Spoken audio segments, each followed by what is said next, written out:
All right. We are live. Good evening, everybody. Good evening, Brandy F. Good evening, all the channel members and subs. We're glad you're here. We are broadcasting to three channels tonight.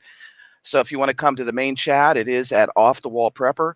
And if you want to come and chat in the main chat, that's fine. Or if you want to stay over on one of the other channels, that's fine. Good evening, Loretta and Sandy. Danny Harris, top of the evening to y'all. So the man of the hour is here, and I'm going to bring him on, and I hope that y'all enjoy the show tonight. We're going to be talking some questions that I got emailed, and Pinball's going to answer some of those questions. And of course, Pinball's Pinball, so we'll see where this goes. Let's welcome everybody, Pinball Preparedness. Pinball, top of the evening. I'm Greetings, sir. really, Greetings, I'm, gl- gang. I'm glad to have you back, and it's been almost 1 year since you were here, and I appreciate you coming back. Things have really changed in the preparedness community and in the States, that's for sure. In the world. Yeah, most definitely. Most definitely. Pinball, I had some folks send me in emails, and they were asking some specific questions that they would like me to address with you. Okay. So let's start out really easy, but also it could get detailed. Oh, They God. said, what is your opinion in the main threat against the USA? War, starvation, or just a total collapse? Ugh. That's what I was thinking. Yeah. The thing is, there's so many different directions to go. I mean, one way, one can lead to another. The easiest way to take out the United States is literally to starve us out. Okay, and I mean, if you saw it, I did the video yesterday on the siege of Leningrad, uh, which is basically the same concept. You know, our contrary to what Congress says, Russia is not our biggest threat. China is our biggest threat. And if China wanted to take out the United States, let's put it this way, if we go into the war scenario, they don't need to bring tanks in from Canada, tanks in from Venezuela, whatever would be, troops in, all the sleeper cells and everything. Throw an EMP up or two and let us eat ourselves. I mean, that's if, if you had any sort of taking out of the grid, easily 90% of America's dead within a year. I mean, from complete the utter chaos, killing each other, starvation, et cetera, et cetera, et cetera. I mean, the biggest fear that we should all have is the food supply. Well, the economy, which leads into the food supply. Uh, I don't worry much at all about foreign troops coming into the United States. Okay, we're very well protected east and west by an ocean. North and south, we only have one country on each border. It's not like we're some country in Europe, it's got seven countries surrounding it.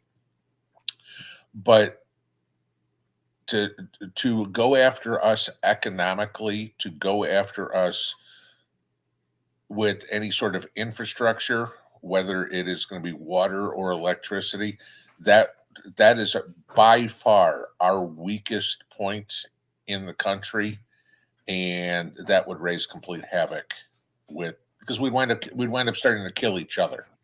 Exactly. Well, and the thing is, Pinball, I just did a special called The Kill Switch. And I went down deep in a rabbit hole and it kept leading me further and further. You know how that goes sometimes. But China has 10 years ago, they hardly supplied any transformer chips to the US grid.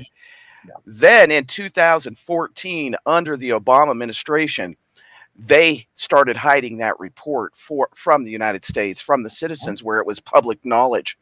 And the thing is those chips went up and up and up. And now we have so many of those chips in our grid that really, I believe that sometimes when we're seeing these different things happening, that China may be testing to see, okay, if we push this one, okay, yep, it worked. Now, and look at all the chickens that have been culled. Look at all the power plants, gas and electric, that have had major, major issues. And Well, I mean, Just look at transformers right now. Pray to God that the transformer in your neighborhood doesn't go out, because there isn't one to replace it with. They're putting it together with chewing gum and saran wrap, to keep it running, because there is nothing to replace it with. I mean, there's somebody in here, I think it was Lady Casco, said that the power's been out for a couple of days or whatever it is. Doesn't seem like we've got, unless you're in Eastern Kentucky right now, that's about the only place where we've got chaos. Heat, okay, that should be replaced. Why can't they? I can pretty much guarantee they don't have the parts. Yeah, and she's up in Minnesota, Yeah. and she's been out, I know, since 5:30 this morning. But I think the other thing is too is I had another question come in. They said they're new to prepping. What would be a major tip that you personally would give them? I look at prepping so differently because it becomes a way of life, and like I don't think you can ever just say I have prepper burnout. I'm not going to prep because even with like I have an extensive first aid, and it's like I keep finding things that I'm missing in my first aid supplies. What would you suggest? Well, I mean, you mentioned first aid. Somebody on my live stream brought up something I never thought of yesterday: a dental emergency kit. You know, I mean, there's one. You think about, we think about bullet holes and you know stab wounds and whatever, but we don't think about the dental part. But first off, if they're new to prepping, welcome to finally being awakened. Okay, and you know, falling out of the 99% of the people and falling into the one. We are the true one percenters. Yeah, Not yeah. Oh, you, that's the truth. not And financially, but upstairs. right, right. But the biggest thing I can tell anybody, like you said, you mentioned burnout. Prepping is a journey. It is not a destination. There is no such thing as enough. You're going to get 3 months of food. Great. Now you got to go for 6. Okay. You're going to get 1,000 rounds of ammunition. Great. Now you need to go for 5. You know, And I mean, 10, and keep going. right, exactly. There is no such thing as enough. And I know everybody, you get the comment, I get the comment all the, I don't have any more room. Where there's a will, there's a way. I mean, the one thing that I have absolutely no patience for is excuses, because excuses is Yeah. what got us into this crap that we're in now. Being It's too complacent, being too complacent. We have yeah, been, as Christians, as Americans, it's not going to happen here. And somebody said that to me the other day, and I just wanted to go ballistic. What's not going to happen here? It's happening. yeah, $5 gallon of gas isn't going to happen here. $5 a pound chicken isn't going to happen. I mean, what's not going to happen? This stuff is all happening. But I mean, the excuses. I don't have enough money. I don't have enough room.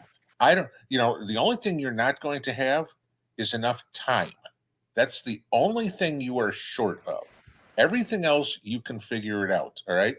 If you need to have a garage sale, if you need to get a side gig, whatever it would be, if you don't have enough room, I mean, I tell people all the time, find the room. Okay, how much crap do you have laying around the house? In a closet somewhere that you haven't taken out of a box in 5 years. Yeah, You know, exactly. get that Exactly. out. Get that box out of the closet. Use that for putting something that's practical, and sell whatever's in the box. Okay, I'm not saying turn your house, don't become a hoarder, but where there's a will, there's a way, and that's the biggest thing I can say. Don't give up. Don't compare yourself to other people. There's people been doing this for 5 years, 10 years, 20 years, 30 years. I mean, Voodoo Queen on my live stream yesterday said she's got nearly 5,000 quarts of food canned.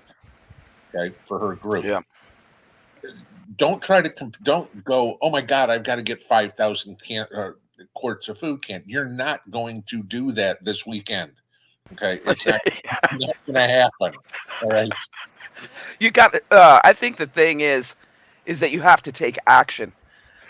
You can sit on your channel. I can sit on my channel. Alaska Prepper can sit on his channel, and we can speak until we're purple. But you got Right. to take action.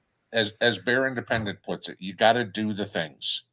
you Yeah. know I mean, No. this is it. I mean, I've been outside nonstop harvesting, canning. I mean, the canner around here, I mean, it's just a constant music in the back of rattle, rattle, rattle, rattle, because it's got to get done. And it doesn't happen in 20 minutes.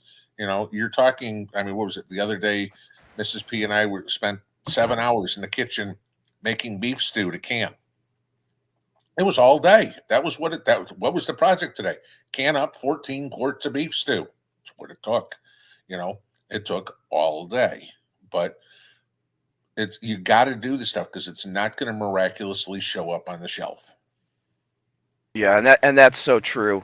The other thing that somebody asked, and I have been watching the Maritime, and you might remember because I think it might have been real close to when I did the special last year on Club K and that situation that China and Russia had made Club K with the cargo containers. And somebody asked, do you think China will actually attack the shores or do you think they'll come in by air? Neither. I think it's going to be economical and food. Yeah, yeah, yeah. I mean, and again, I've gone through a military synopsis on both of these. China cannot do it. There's no way they can support the troops. I mean, you're not. How are you going to bring tanks into the United States? You're going to put them on No, ships? Gee, no. you don't think the Pacific Fleet's not going to notice a whole bunch of uh, cargo ships coming over full of tanks? All right, what are they? We're not going to notice. Hundreds of thousands of planes coming across to drop paratroopers in. I mean, Red Dawn's not going to happen. All right, not simple as that. Well, and I think people have this little misconception, and oh, it's going to be Red Dawn, Mad Max. Now, I could see it going Mad Max when there's no food in the inner city, Right. and those people rush out into the rural areas or leave the inner city to try to come and take over properties and homes and Mhm. small communities to get stuff. I can see that, but Yes. that'll be within our own people that aren't even prepared with 2 days of food, let alone a week, 2 months, or a year. Right. And the other thing is, I really wanted to talk to you about the food riots. I just did a special about spam and the little hams, and they're actually locking them up in New York. And I kind of laugh, but it's like they're really literally locking them up in a little Yeah. cage. And also, even here in rural America, in the hardware stores, they are now locking and cabling all the expensive tools. And never would you see that in a rural town. The We crime rate is off the chart. What do you think will happen in your mind when they can't replenish the stores because China says, that's it, USA. We're not even going to send you rice, let alone anything else.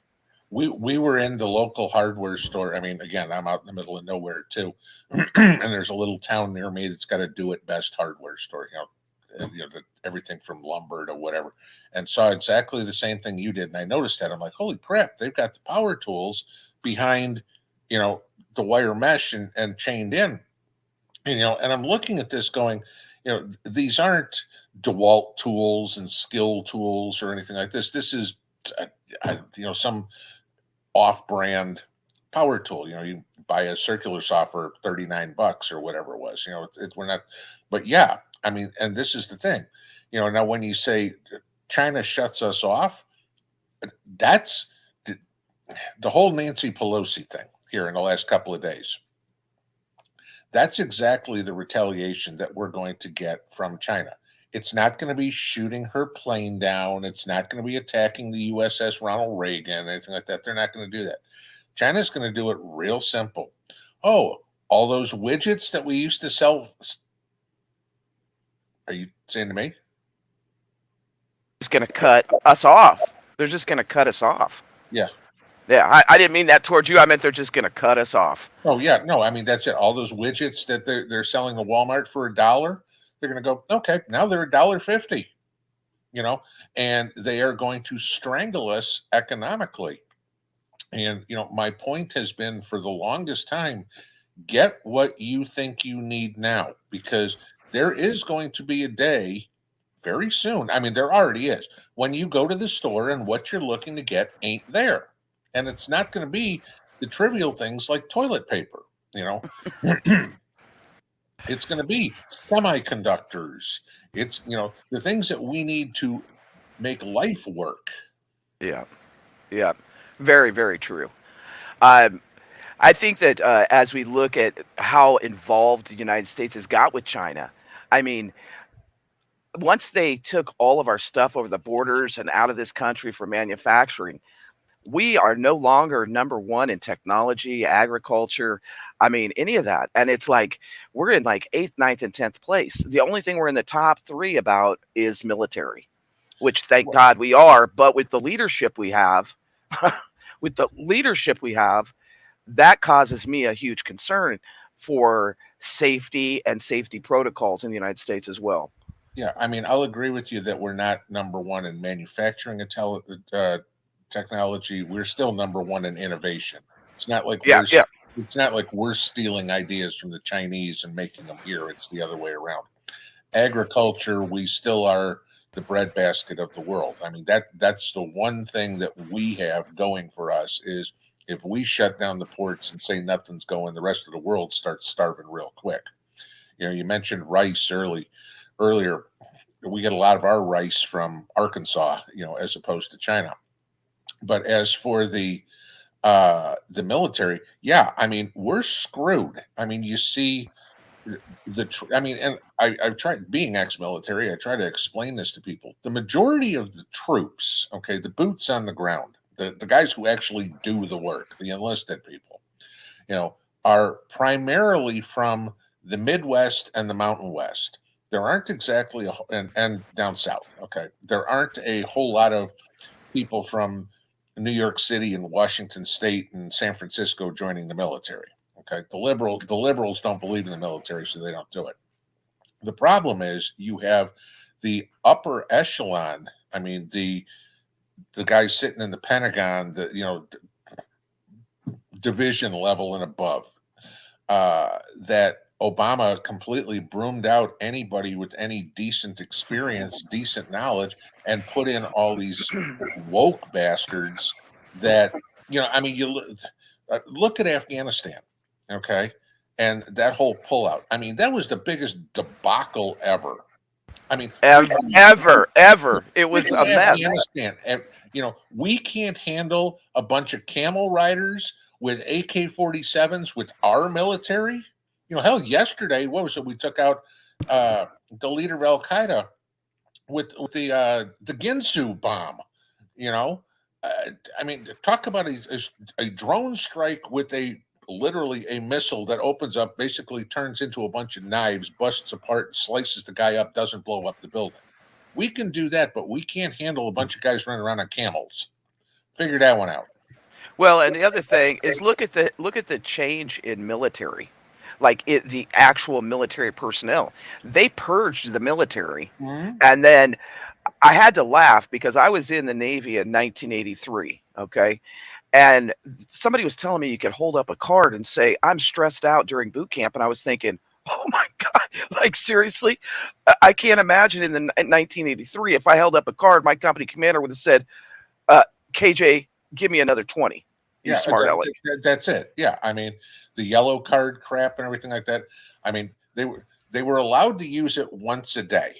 Okay, and fortunately, the drill sergeants got real smart, real fast. They chewed a guy up, got in his face like crazy at 4:30 in the morning, made that guy pull out his yellow card at PT, and then their ass was theirs for the rest of the day. You know, Yeah. because if you don't think drill sergeants are going to outsmart you in basic training, you're sadly mistaken. You know, They're getting you. What branch were you in? Army? Were Army, you Army? That's what I thought. What year were you in? 85 to 93. Oh, we were almost serving the same time. I was out there in the Channel Islands, right off of the coast of California, on San Clemente Island.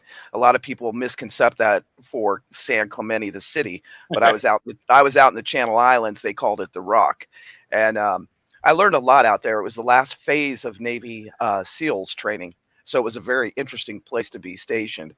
Um, you were overseas most of the time, though, weren't you? No, actually, I was down at Fort Bliss, Texas, on the Mexican border most of the time. Oh, So, okay. so yeah, most of my time was on the Arizona border and the Mexican border. I spent quite a bit of time working with other agencies. Let's leave it there. Yeah, I'm sure. And so, Pinball, are you planning, you and Mrs. Pinball, to go over to Russia now, or I heard you say something the other night on your Yeah. live. Yeah, we'd like to. I mean, she hasn't been back since she got here in 2015. And so, she'd like to go see family, go see friends. I mean, it's been 7 years. And, I'd like to go back too. I mean, when I was there to meet her, my focus was a lot more on her back in 2015 than it was on seeing, everything. Not that we didn't go see St. Petersburg and go see Moscow and Gorky Park and, Romanov's Castle. I mean, we went and saw those things, but, my focus was a lot more on her. Now she can really show me the area where my focus is a little bit more on seeing everything else, and meeting, seeing what's going on. I mean, I've made friends over there. I mean, a lot of the people who are in here, if they watch my channel, they know Constantine with, inside Russia. I'd like to go meet him face to face. Other YouTubers that I talk to on a regular basis. But, with everything that's going on in the world right now, we can't even begin Yeah, to plan a trip like that. very, very true. What do you think about the Russia-Ukraine situation? Do you think that it's going to escalate further down into Europe and cause more commotion into Poland and other countries? Or do you think that Russia is going to just hold the line right there in Ukraine? Because when it first started, um, it was up more in the north, and Yeah. now it's all the way down in the southeast. And it's like they're moving strategically to the southeast. Yeah, I mean it. Everything started over Donetsk and Lugansk. Then we got into Mariupol, and there was all the talk about the push down to Kiev and all that. But the thing is this: this isn't the Russian-Ukraine war. This is the Biden war. Mm, This is the NATO war. Because if hmm it were just Russia and Ukraine, this would be over by now. Now, the issue that you're running into, and this doesn't find the press too much, all these weapon systems that Germany, Poland, us are giving to the Ukrainians, do you know what they're doing with them? They're selling them on the black market. And then Zelensky is asking for more money. I mean, they're not fighting Russia. They're using this to pad their pockets. I mean, Ukraine is one of the most corrupt countries in the world. Give you this first. I mean, why do you think Hunter had a bunch of business dealings there? Okay. Yeah, yeah. It's extremely corrupt. I mean, there's stories going back, 10 years ago about senior military leaders selling uh, military equipment to North Korea, to Iran, you know, and we're supporting this. I'm not saying support Russia. I'm saying we this ain't our game, guys. Sorry, I'm sorry, Ukraine is not a member of NATO. They are not an ally of the United States. The only reason we're in there is because Biden needs something to hang his Tim, head on. Yeah, because he's got to. Russia bad. I've got to continue the Russia crap. And so that's the only reason we're in there. I mean, if it was Lithuania against Russia, okay, then Lithuania is a NATO country. That's one thing. Ukraine's not. Well, and even when they pinball, when they were going to send, they asked Ukraine for a list of where certain things were, certain munitions were. They couldn't come up with no list because they. You're exactly right. They've sold it on the black market to Lord Mhm. knows where. And I went back. I watched a really cool historical documentary, and it was about when the United States went from referee to national police. Right. And when that transformation happened, every time we go into a conflict of any sort, the United States, ends up paying, and more paying. And now this time, so many munitions have went to Ukraine, and they can't account for nothing, and they're not going to. They're not going to. But this is how it gets even worse. And like you said, the US winds up paying and paying and paying. So what are we doing? We are borrowing money from China to build weapons here so the taxpayers can pay for the weapons, and the taxpayers can pay the interest to China, so we can give them to Ukraine, so Ukraine can give the weapons to China. A vicious damn circle. And Yeah. and a So we and a wind up paying for building an enemy's military. and what percentage of that do you think is to cover Hunter? Biden's ass. Oh, at least the big guy's getting 10%. I mean, Yeah. there's damn well. I mean, the whole trip, the whole deal with Ukraine is to cover Yeah, Hunter. Biden's ass. Yeah, yeah, Biden. The Pelosi's whole trip to Taiwan is to cover her financial ass. I mean, it, it but the public is so, oh, my life is so good. I'm just going to ignore it all. Don't pay attention whatsoever. They don't care. I mean, I even laugh at all these politicians who are like, "Yeah, we need to be in Ukraine. Nancy needs to go to Taiwan." Give me one good. What the hell did Nancy do in Taiwan other than go shopping? Oh, she got a little badge thing that went across her chest. She was so excited about it, and Yeah, she said she's going to show it off to everybody. But it's a big plotted twist to the whole thing, because the people that are paying is me and you and mhm, everybody on this channel and every American in the United States. yep, That's who's paying for all this corrupt bullshit. I yeah. mean, really. Not only paying financially, but paying with our freedoms. Exactly. Exactly. I have another question for you. Somebody said they've been prepping for over 5 years. And what subject do you feel preparedness and prepping survival channels really don't talk about? And I thought that was a pretty good question, because when I'm asked that, I think sanitation, because nobody really wants to talk about the do, you know. So, Yeah, I mean, and it's not necessarily don't talk about. I think it's more or less don't implement is the problem. I mean, I've talked about, done videos on building an outhouse. I've talked on videos about disposing of bodies. They aren't yeah. exactly the videos that you want to watch over lunchtime, but they're going to, these are real problems. The issue is people watch the video and it just goes, whoosh, okay, saw the video, moving on to the next thing in my life. Honey, where's my Hershey's bars? I mean, this is it. You know, I would bet if you asked the prepper community how many people have not a composting toilet, how many people have a toilet seat to put on top of a 5-gallon bucket? I bet you 5% could say they have it. Yep, You know, very small. right? Like we were actually, like when we pulled up here, we leased this cabin at first, and now we've bought it right here in the Ozarks. But we pulled up, we both chuckled, and I said, "We got an outhouse. What a great prep!" And and then I went out there, and guess what? Not one toilet seat, but there's one hanging on the wall. I was like, "Oh, that's a free prep. Bleach that sucker." You Yeah, know, I believe that a lot of people need to recycle and repurpose. We need to learn the old lost ways of our ancestors during the Great Depression, during World War II, because I think we're very wasteful and we're very spoiled. And that's why I agree with you so much. People will say, well, I can't do this, or I don't have the room, or I don't have the finances. Well, did you have the finances to go get KFC, or go to Mickey D's? You did. Or to go buy that 6 pack of beer, instead of wasting it on things that aren't going to secure. I call it an insurance policy. Prepping is truly an insurance yeah, policy, absolutely. because it doesn't have to be the SHTF that I feel that we are already in, and we have been for this last year. I believe that, it could be an extreme weather condition, a power outage, whatever it may be. That's what truly prepping is about, is having that insurance policy for you and your family and maybe your kids or grandkids. Lose your job and tell me how easy it is to feed the family. It's not like you walk down to the government office and say, "I lost my job. Where are my food stamps?" They're like, "Well, we'll have it to you in about 2 or 3 months." Oh, let me go to the food bank. Maybe they can help. Well, the food bank doesn't have any food. Okay, so yeah, what do you do?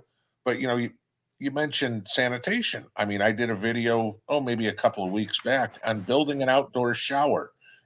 There's something that people don't think about. Your cleanliness of yourself. You know, what's going to kill I'd say probably the first thing that's going to kill most people is starvation. The second one that's going to kill them is Disease. disease.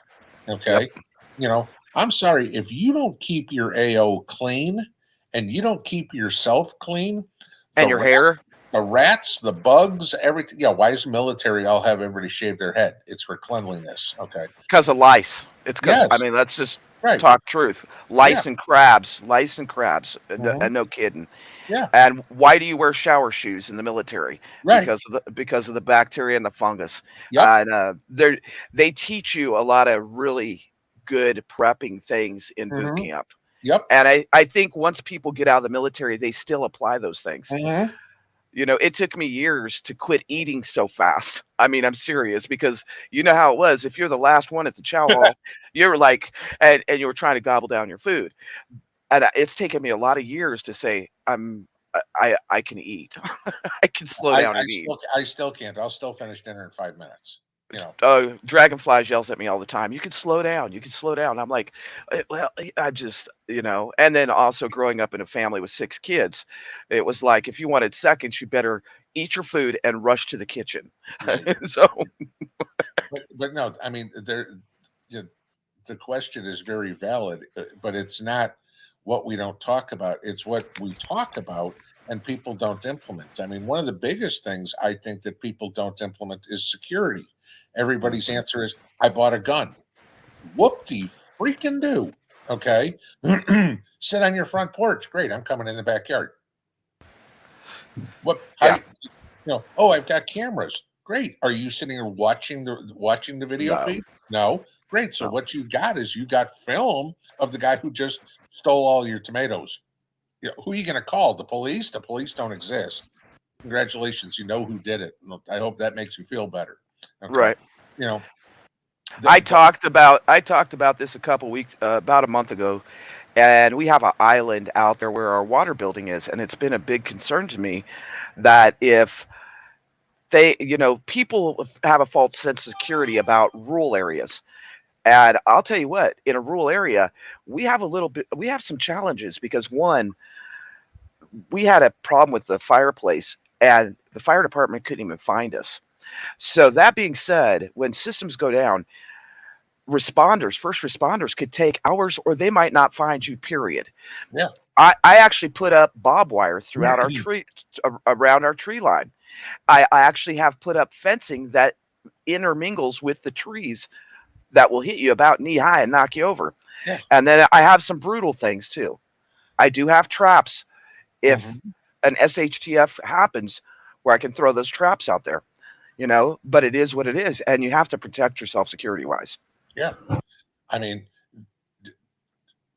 I comment all the time on posting guard duty.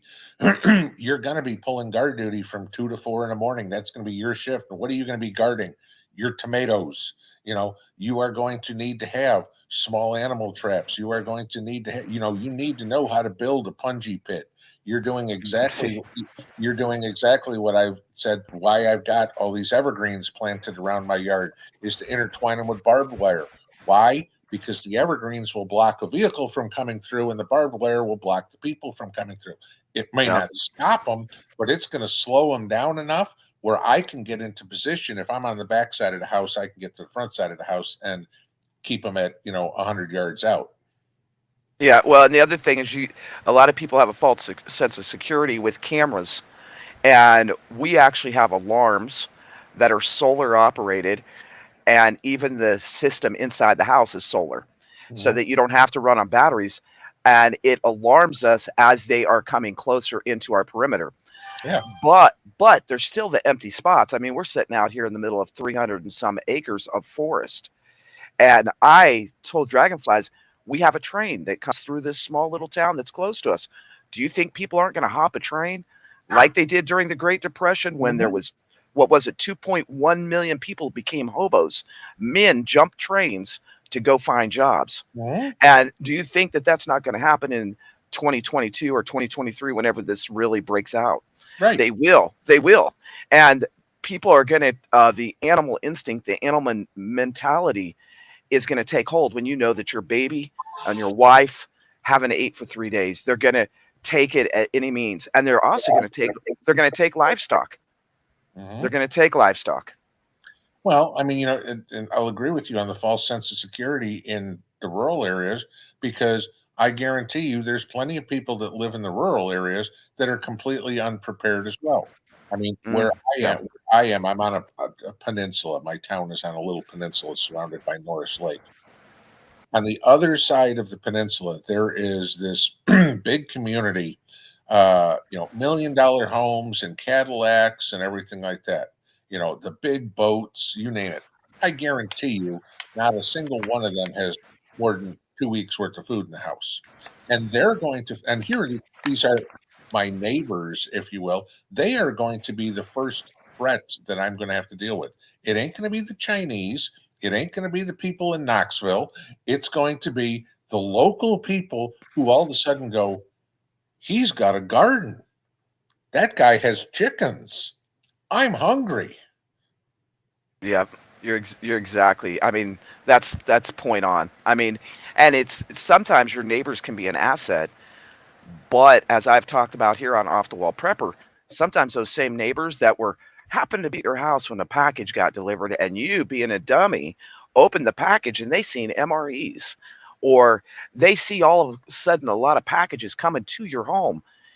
You know, that sets you up, and not all your neighbors are assets. Some will turn Right. into a definite threat. And I think that a lot of these folks that are living in these multi-million dollar homes, of course they're going to be like, oh, we don't have this. We don't have that. And what are they going to do? They're going to be like, we can take it from them. It's not going to be a problem. Right. Yeah. And I mean, I'm it entitled. I'm elite. I'm important. You know, just it's a comment that I hear and I argue with every time where, and I understand where people say, being a good Christian, helping thy neighbor and stuff. The scenario of the mom with their two kids comes up to the doorstep and says, "Oh, we're hungry. Can you spare us a little bit of food?" And my answer is no. And so many people, "Oh, that doesn't make you a good Christian." I'm telling you this right now. If I give that mom and two kids, a bag of rice and two apples, tomorrow morning you got I've 20 got a line of 50 people at my front door. You know, and then when you tell them no, then you're going to have a serious issue. right? Then I've got a line of 50 people with AK-47s pointed at me. You know, I mean, d- no, I'm sorry. If you didn't think forward enough to take care of yourself, it ain't my responsibility to take care of you. You know, Yeah. because every apple, bag of rice, can of tuna, whatever it is that I give somebody else is one day less I have food for me. Yeah. I do agree with you to a point. I do have an outreach program, but it's an outreach program. The people that I go out and help don't know, have no idea what town I'm in, where I'm from, nothing, because I do it in Nixa and Springfield, which is like 2 hours away. And that to me is a little different. But am I going to go to those cities when it's a SHTF Yeah. situation? Well, I don't think. I don't think so. and I mean, and I'm the same way. I can't tell you how many contributions I take food over to the local food bank and stuff like that because I know the area I live in. I mean, the county, the average income in the county is 30 grand. 30 Mhm. grand doesn't go anywhere. Okay, so I'm in better financial shape where I can donate some of this food. I mean, I do the Christmas donation where everybody kind of kicks in, but the rest of the year, Mrs. P and I are donating out of our pocket. And, it's like all the super chats and stuff we get that just rolls into somebody else's pocket. But, But putting, that's taking it to them, not letting that, them come to your right, front door. right. The other situation is you could open that front door and it could be a lady and two kids, and there could be 10 men or armed people around your property. And as soon as that door opens, boom, Yeah, they're in you the know, house, and I they're mean, again, you think about everybody says have caches all over the place. Sure. And I mean, I've got food in many different places. I've got weapons in many different places. But, like most people, the majority of it is in your living structure. right here, right here. Right. And so if they get in here and take over this, I've now set up somebody else for the long term. So, this goes back to my security thing is, the number one thing you need to take care of is your security of your living quarters, your headquarters, because without that, the tables have turned. Now the person who did nothing has all your stuff. You're now the person who has nothing. You know, you've just given up all your weaponry, you've given up all your medical, you've given up all your food, your electricity, your shelter, whatever would be that you've prepped. If you don't have security, why bother prepping? Right. Very, very true. I mean, I tell people this. The whole reason I haven't got into prepping was back in the 80s. I got out of the Navy, went to Los Angeles, was asleep at 2:30 in the morning, and I had this bad feeling that somebody was watching me. And when I opened my eyes, there literally was a guy at the end of the bed. And of course, he was there to perpetrate a crime. I came up out of the bed and had him like this, and we fought. And after the fight ended, he took off running because he knew that my brother had called the police. The next day, that night, it was like 2:33 in the morning. We started looking, and he had came right in the front door because the deadbolt was not lining up. It felt like it was snapping. I was 22 at the time, and it felt like it was snapping in place, but it wasn't. And that's why it's so important to go around and check, act like you're the perpetrator trying to get in your own home, and check your window locks, check your doors if they're easily movable.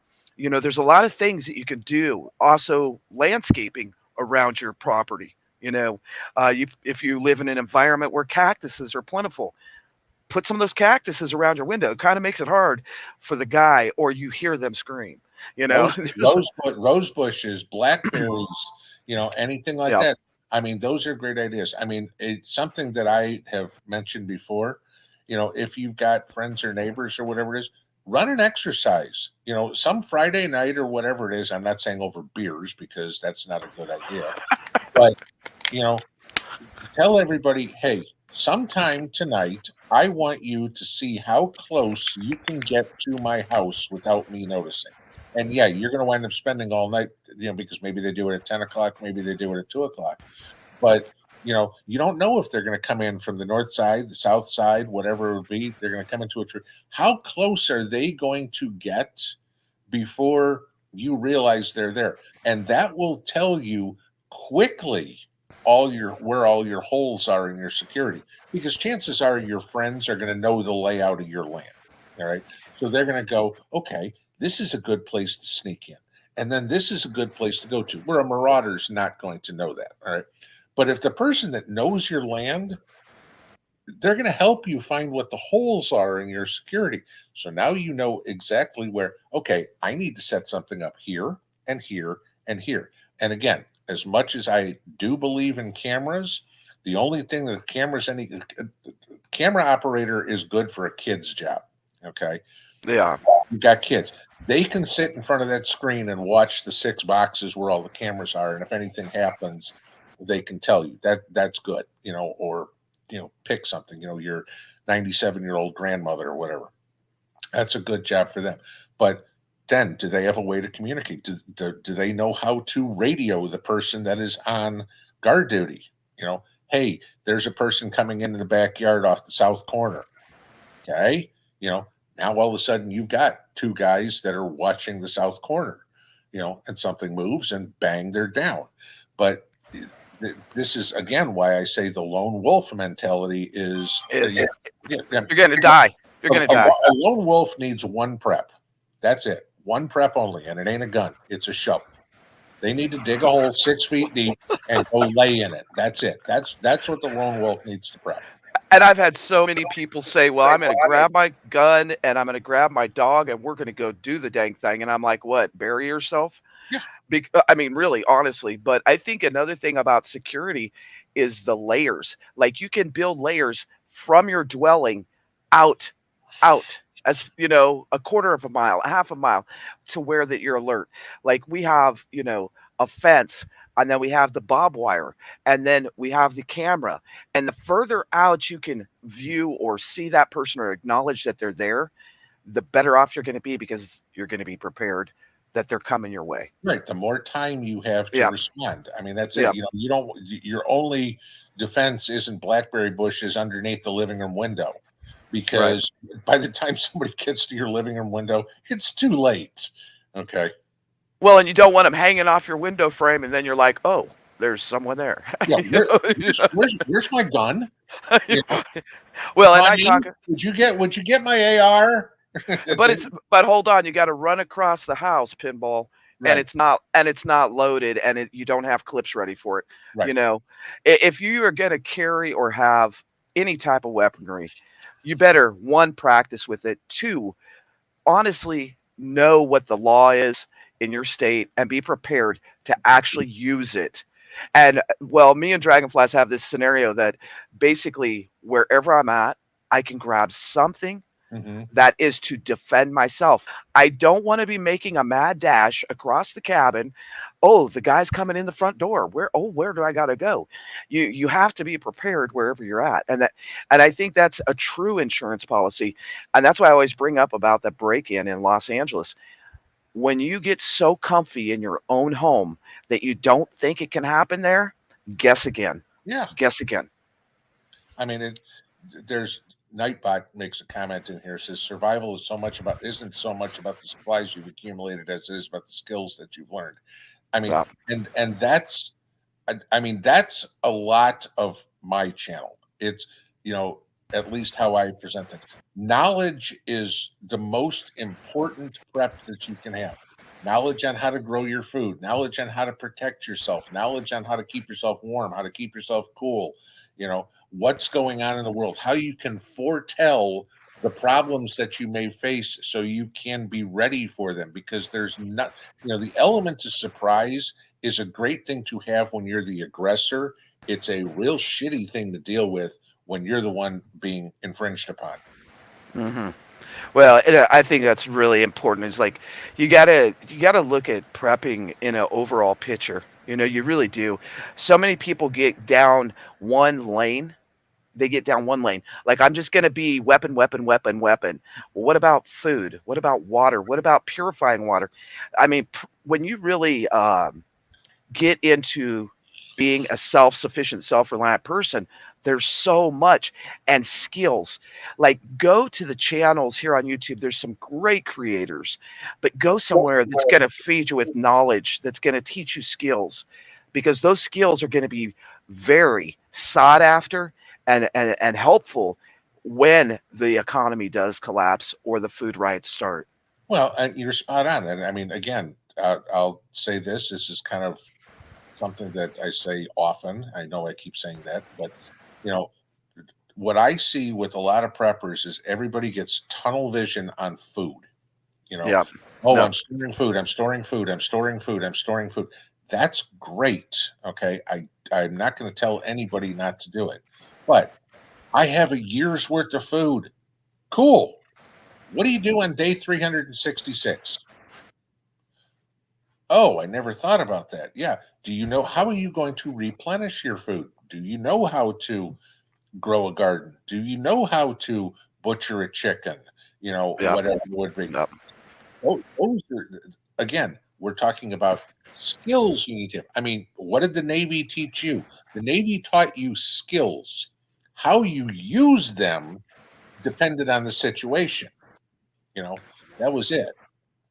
Well, and I think that that's the main thing. Like, I'm always reading because there's so many good authors out there with some really good survival bushcrafting skills, and I love bushcrafting because we live in the forest.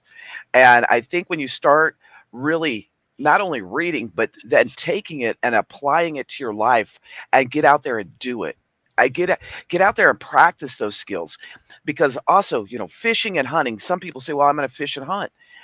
Do you think that everybody's not going to be hunting the deer and the rabbit? And do you Right. think that they're not going to become scarce? They're going to become scarce. Right. If we had a total food chain breakdown, people from the city that have no clue about leaving deer alone while they're babies, letting them reproduce. I mean, we have a huge herd here in this forest. But if somebody came in every year and killed all of them, where Yeah. would we be? Where would we be?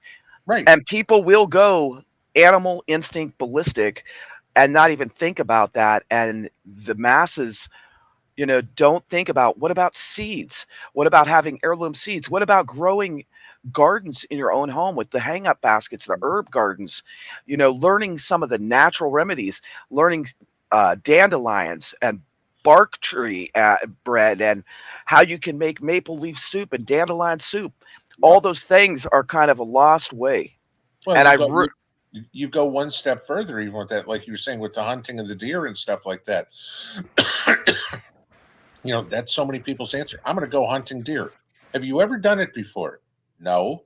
Do you have any idea? I'm going to go out. What are you going to go hunting deer with? Oh, I've got a 22. Yeah, right. Take a deer down with the 22. Oh, I've got my 9 millimeter. Right. You're going to go hunting with the pistol. Oh, I'm going to go fishing. Have you ever been fishing before? No, I don't even know. no. I don't know how to tie a knot.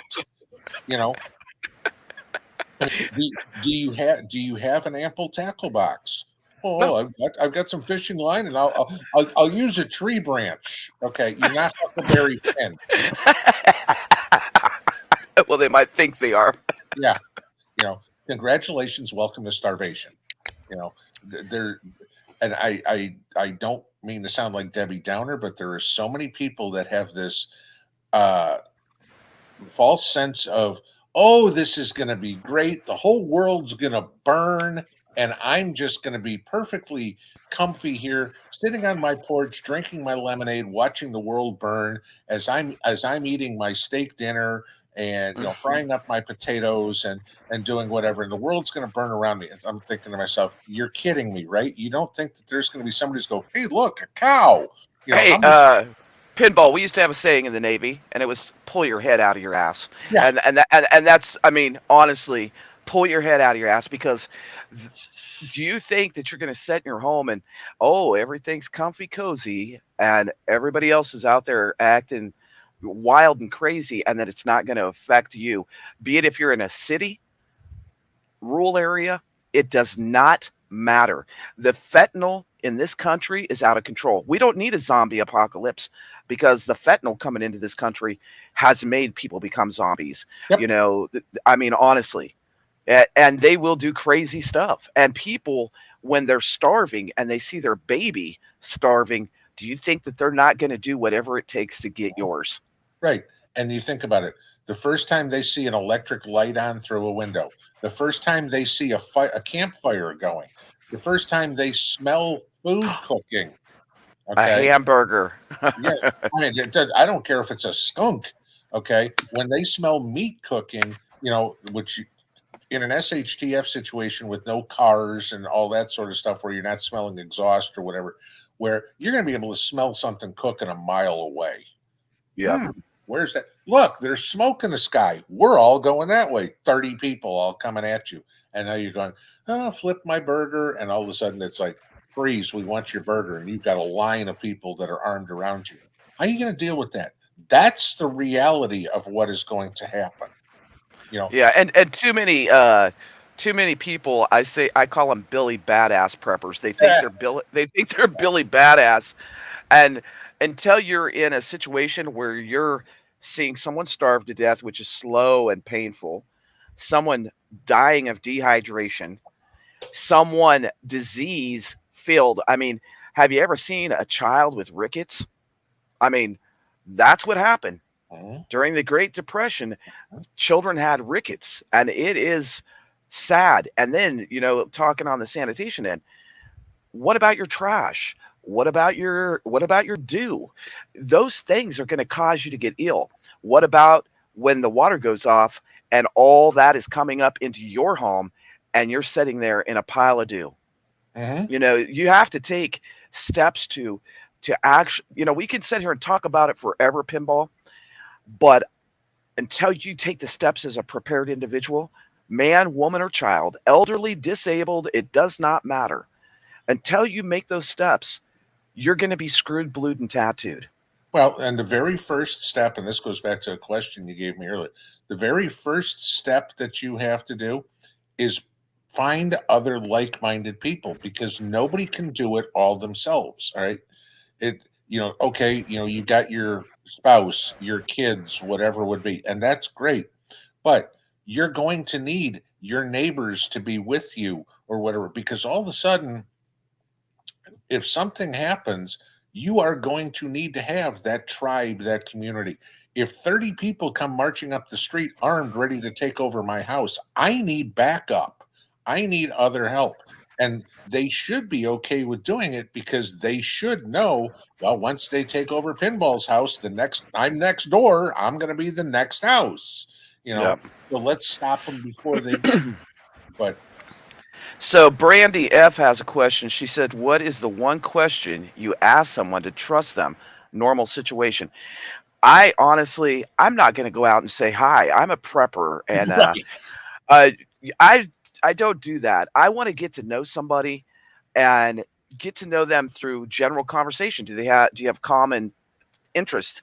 Do they talk about they have a garden? Do they talk about that? Do you see what's going on in the world? At this point in 2022, it was a little different last year when you were here, Pinball. We discussed most the Kool-Aid and things like that. And this year it's a little different because there's so many different things going on. I am not going to go up to somebody and say, "Hey, I'm KJ, and I just got, I got a question. Or do you prep?"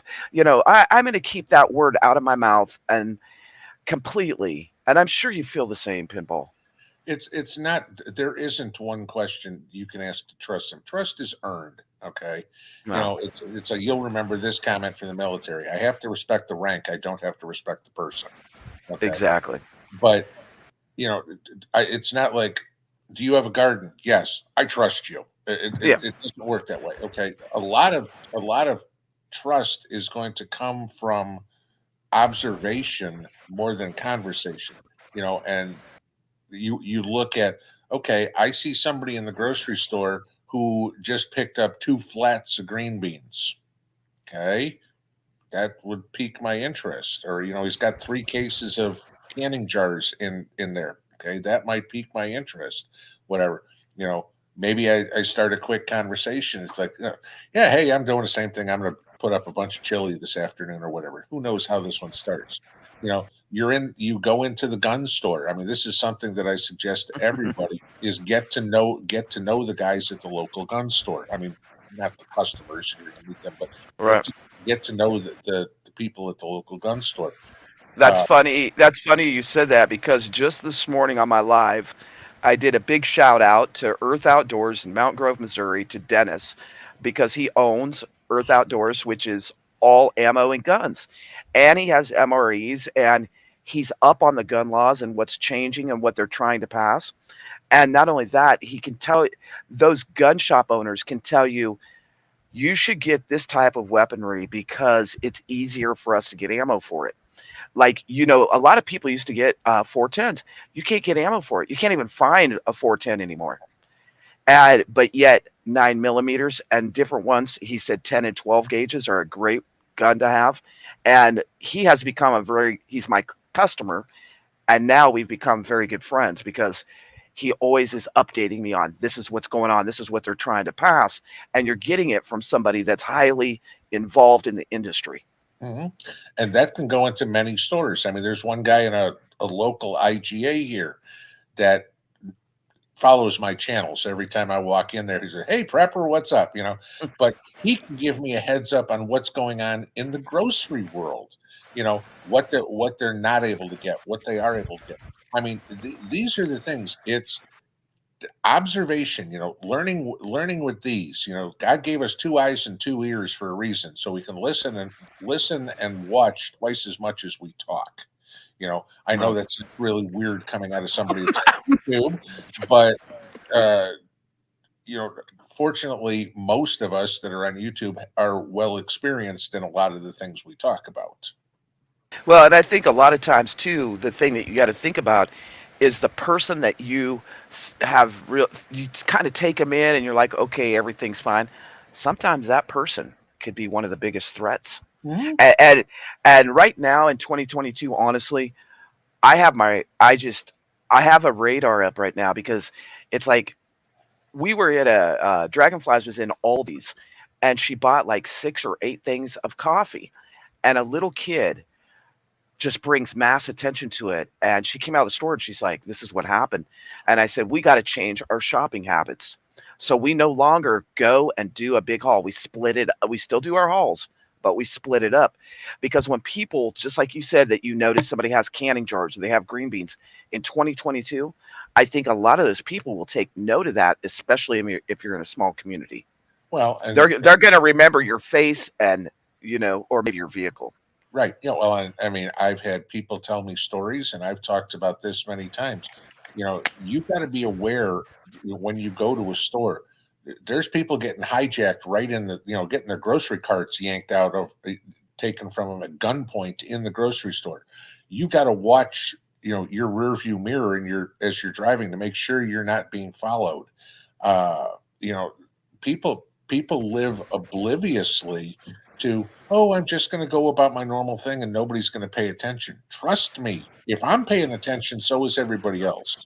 This right here can get you in major bad situation. A good day can go to a tragedy in a heartbeat when you're walking around like this Mhm. instead of being aware of what's going on around you. I mean, I lived in California during the San Ysidro massacre that happened at McDonald's. And I will never forget, and I tell people this, when you go, even if you're going out to eat, and that's a rare thing in our household, but even when we go out to eat, we actually will not sit by the front door because you're going to be the first person that's going, if a perpetrator comes in, you're going to be the first one in line to take whatever they give you. You want your back against the wall facing the door. That's Yep. at least obviously if you're going out with your wife or something like that, you're going to sit face to face. My back is against the wall. I'm watching the door. So if any threat comes in there, I'm the one that's armed and I'll take them out. And it's also very important to realize where exits and emergency exits are when you're going into any type of facility Yep. because we've seen so many active shooting incidents and the crime rate on the west coast 500, 900, in Portland 1100% increase. Yep. you know I don't know what it is in New York and New Jersey, but they're locking up the spam. That tells you something. you know it's out of control, the lawlessness. And I think the more we see the societal breakdown in society as people lose jobs, don't have food security, I think more and more we're going to see the crime rate go up, and Mhm.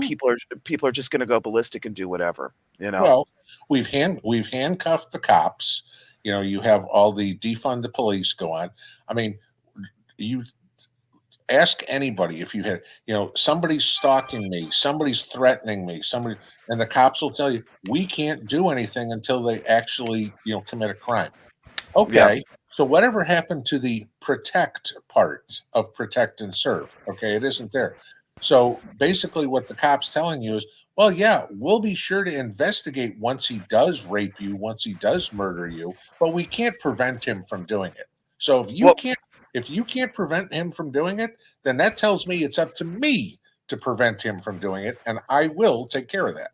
that we're on our own, that we're Yeah. literally on our own. And Yep. I mean, there was bulletins that came out all across the country about when you call 911 that they're only going to respond if it's a dire emergency. So you're going to call 911 and they're going to be like, is this a dire emergency? And they're going to ask you a series of questions, and honestly, they're not going to respond.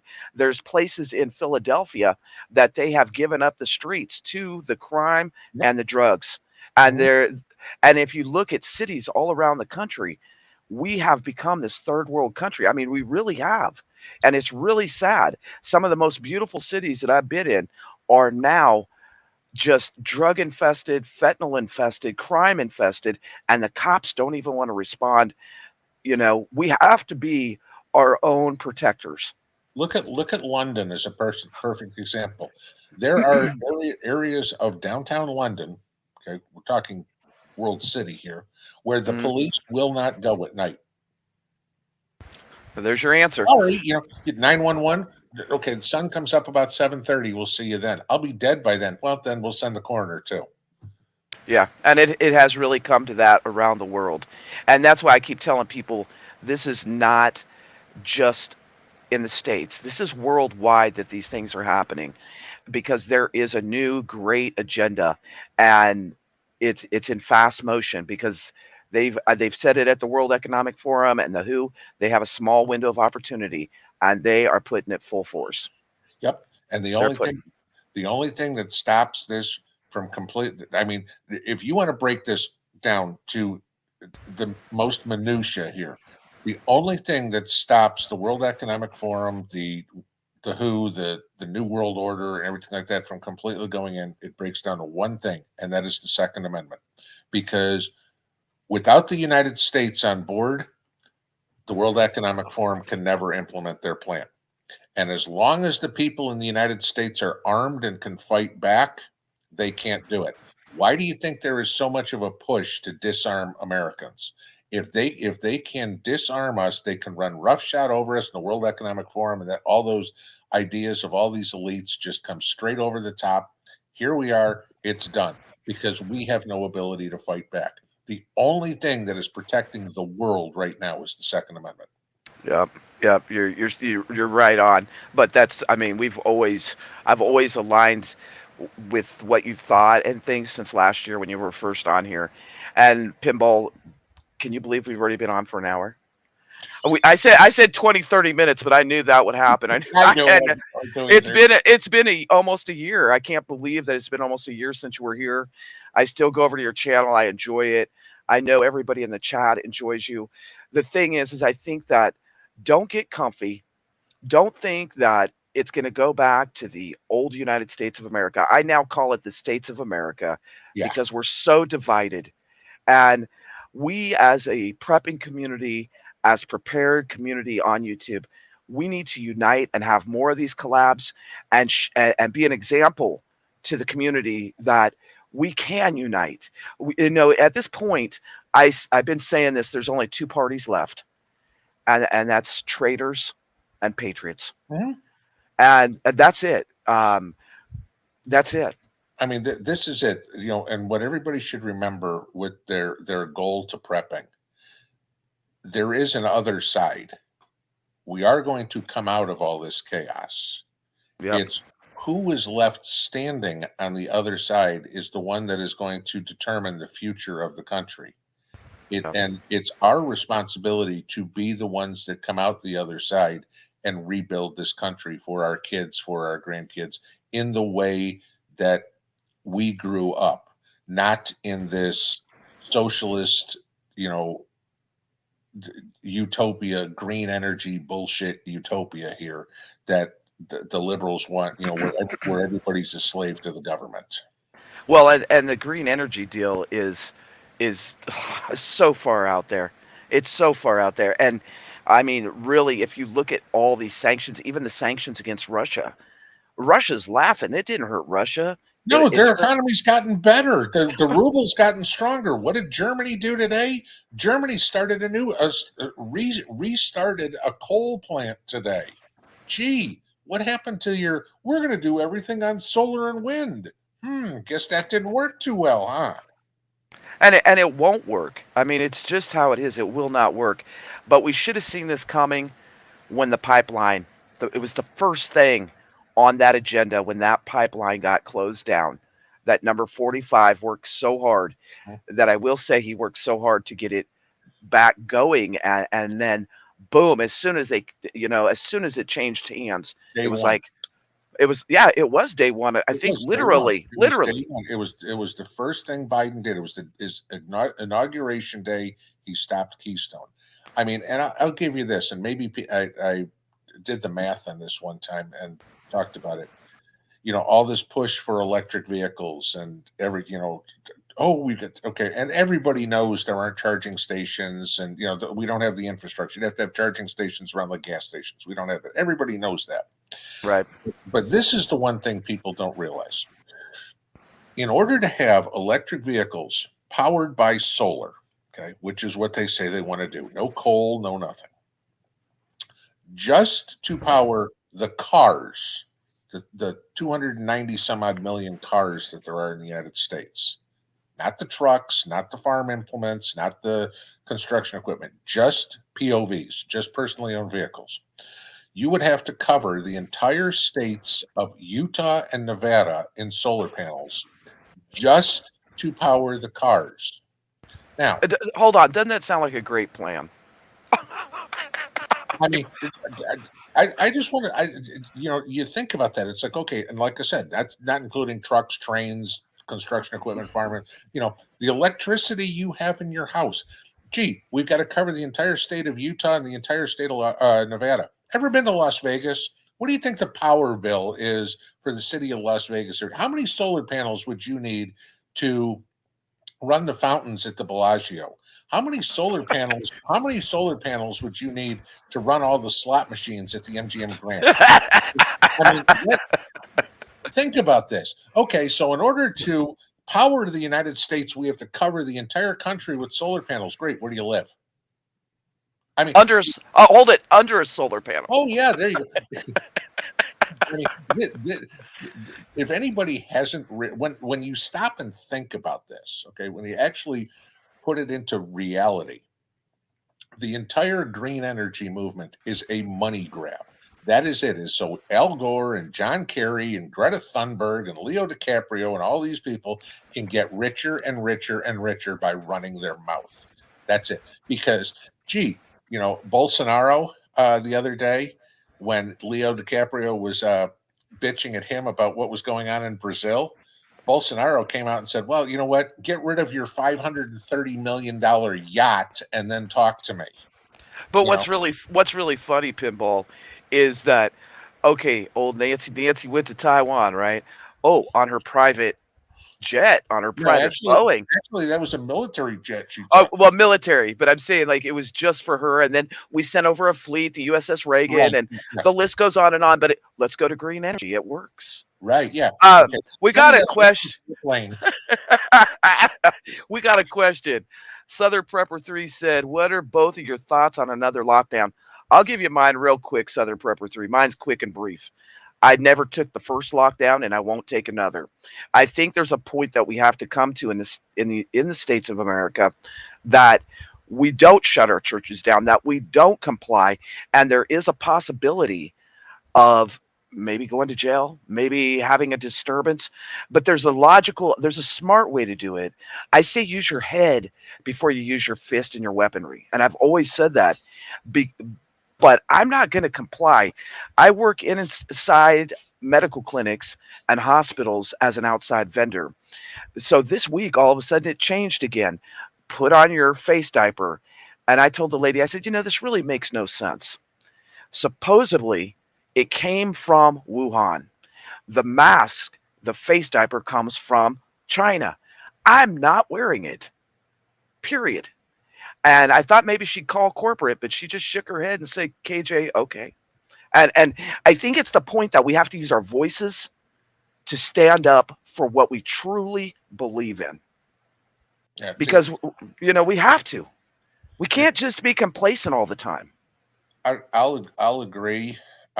Because, and again, it depends on where you are. You're in New York City, and they're going to go, oh my God, we got to lock everything down, and let me wear 6 masks and a hood, and wrap myself in Saran wrap. That's some conspiracy prepper stuff right there.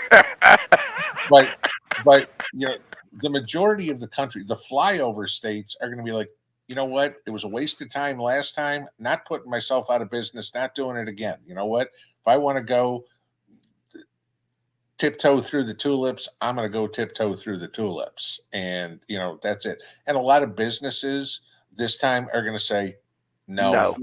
And look how many Pinball did not make it through and did not reopen. That, when it first started, I said, oh my gosh, everything's going to close. There's not going to be no Mickey D's. And at that time, I loved the Big Mac. And I was like, there's not going to be no Big Mac attacks. There's not going to be no frappe. And and then I was like, and Wally World's going to be closed down. Oh, people are going to go ballistic. But it was awfully funny to me how Amazon and Wally World and big corporate America all got to stay open, but mom and pop shops were closed down. And many of them did not recover, especially in the restaurant industry and in the retail industry and automotive. It's crazy. I talked about that on one of my videos this morning because the numbers came out. 75% of the small businesses in the country have not recovered to making the same revenue that they made in 2019 before the pandemic. Yeah. 40 some odd % of companies in retail, I forget what all of them were. I gave the numbers this morning. Uh, can't pay can't pay their rent on their buildings now because of how devastated they've been. You mentioned like Wally World and Amazon and stuff. PetSmart is still my favorite one. PetSmart was able to stay open, too big to fail, but the local pet store had to close. What's the freaking difference? Who cuts my dog's hair or where I buy a chew stick? Yep. Oh, because the big companies, the publicly traded companies, are primarily run by people of what political persuasion? They're they are easily manipulated and will follow. They will toe the line of the socialist left. The majority of your small business owners are the other side of the fence, and we've got to put them out of business.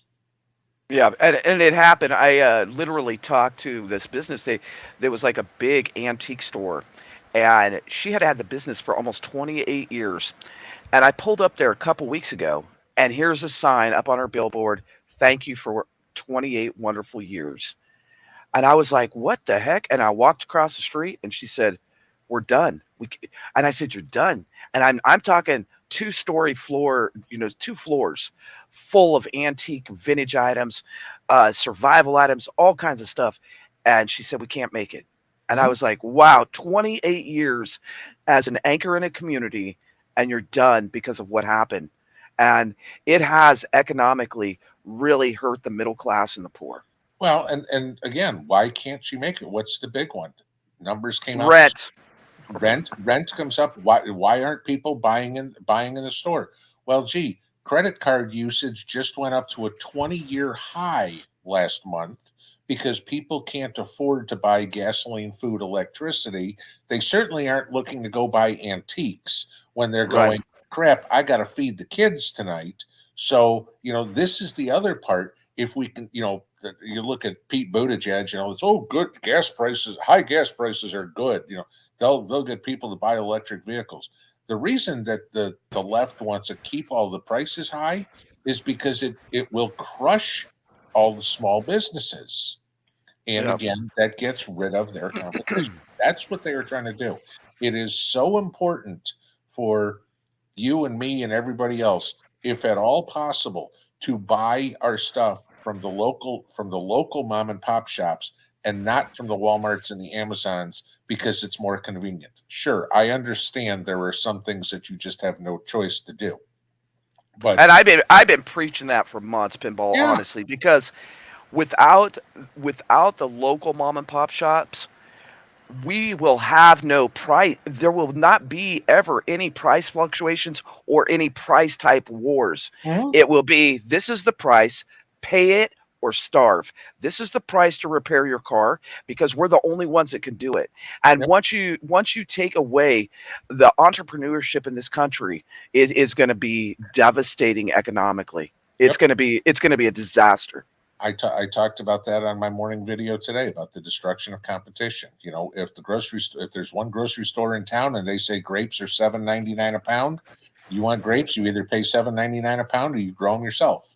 I mean, that's it. It's a monopoly, Yeah. and that is you have a monopoly that goes back to how the Soviet Union operated. Under communism. There Well, was one place to get it. You got it there. You paid what they wanted, and if you didn't get it there, you didn't get it.